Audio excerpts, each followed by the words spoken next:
Ang sarap talaga kapag araw ng Pasko, kasi sa araw lang na to nakikita ko na ang lahat ay masaya at nagsasalo-salo, nagmamahalan at nagbibigayan ng regalo. Ang sarap pagmasdan pag araw-araw ganito, nagkakapatawaran at mailaw ang mundo dahil sa kaarawan ng isang pinakakilalang nilalang sa sanlibutan. Alam ko namang alam mo kung sino siya.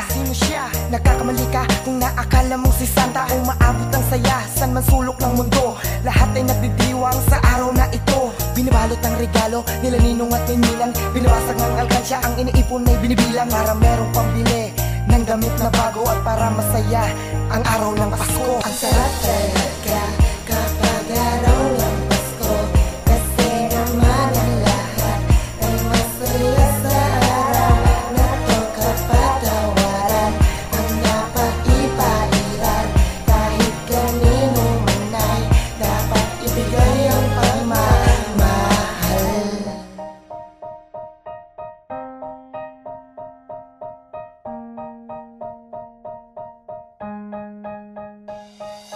Pasko na naman, tayo'y magsayahan, kalimutan ng problema ating ipagdiwang. Ang kapanganakan at marami na naman magsisimba gabi para sa kanyang kaarawan. Marami nang namamasko at pera na naman, kasama ang katropa bumabaha ang inuman. Hanap na kay Tito, hanap na kay Tita, hanap na kay Ninong, hanap na kay Ninang, para bagong kasuotan o kagamitan.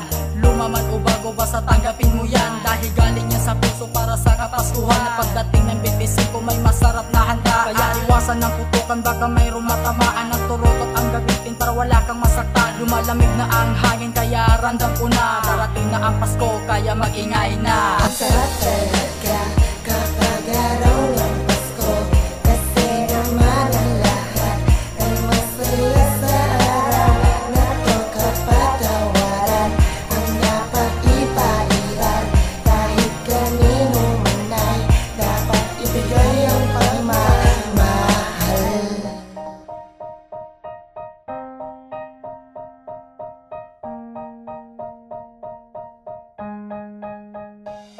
Ang hiniling ko sa Pasko ay makasama ko ang lahat ng kaibigan at ang pamilya ko. Sa araw na ito ay magiging masaya at mailaw na naman ang bahay ng bawat isa. Halika na, labas mo na ang tagay, kapatid, kapamilya, kaibigan at kaaway. Palaganap ang kabaitan at aspeto para masaya araw ng Pasko. Pasko na naman, kaarawan na naman ng pinakakilalang tao sa sanlibutan. Isang salo-salo na naman ang mangyayari, walang dapat mamiss sa bawat sandali. Huwag kang magmadali, namnamin mo ang Pasko. Sa tabi ang problema dahil sa araw na to ay saya ang isipin at dapat magpatawad. Kung walang kaaway ang sarap maglakad, yo. Ang sarap talaga